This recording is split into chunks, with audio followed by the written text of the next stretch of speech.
கோடநாடு பிரச்சனையில் எடப்பாடி பழனிசாமி முன்னுக்கு பின் முரணாக பேசி வருவதாக கழக தலைமை நிலைய செயலாளர் திரு பி பழனியப்பன் குற்றம் சாட்டியுள்ளார். நாமக்கல் மாவட்டம் பரமத்திவேலூரில் வரும் 23ஆம் தேதி அம்மா மக்கள் முன்னேற்ற கழகம் சார்பில் நடைபெறவுள்ள எம்ஜிஆரின் 102வது பிறந்த நாள் பொதுக்கூட்டம் மற்றும் நலத்திட்ட உதவிகள் வழங்கும் விழாவில் திரு டிடிவி தினகரன் பங்கேற்று எழுச்சி உரையாற்றவுள்ளார்.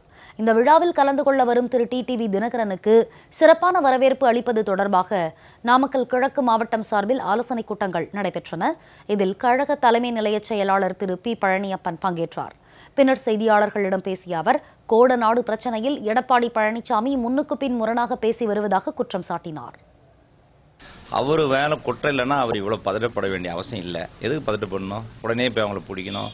பேட்டி கொடுக்கறதுலையே ஒரு தகவல் சொல்கிறதுலையே நீங்கள் இவ்வளோ வாய்ந்து போய் இவ்வளோ உளறி போய் இவ்வளோ உடனே பரபரப்பாக ஆட்சி இருக்குது, அதிகாரம் இருக்குது, காவல்துறை நம்மக்கிட்ட கையில் இருக்குதுன்றதுக்காக உடனே அரெஸ்ட் பண்ணி கொண்டு வந்தீங்க. அவங்கள என்ன பண்ண முடியுது? இப்போது நீதிமன்றத்தில் அவங்க மேலே எந்த விதமான முகாந்திரம் இல்லைன்னு சொல்லி அவங்கள விட்டுட்டாங்க.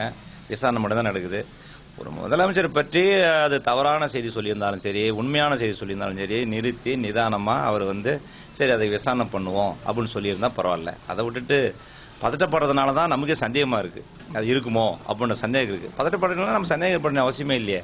அது அவர் மனசாட்சியை சொல்ல மாட்டிருக்கு. அதுதான் நிலைமை.